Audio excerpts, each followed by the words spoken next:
Hey folks, if you're like me and you're not that into sharpening, you'd rather be carving, but you know that you need to do it, we have come up with a solution that makes it a lot easier and more convenient to pull your sharpening kit out and sharpen your tools and get back to carving sooner.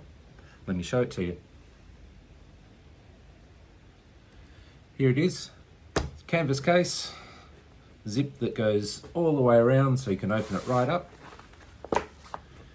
And then in here we have a place to store your abrasives. In this case, I'm using diamond lapping film.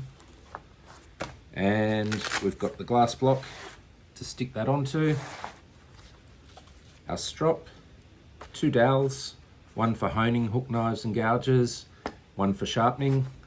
You just wrap your abrasive around that and work the inside edge.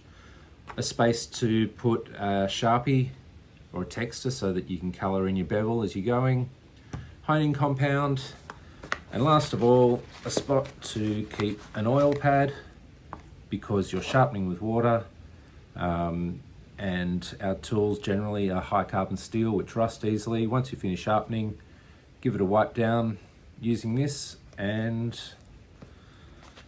there you go. Nice and easy.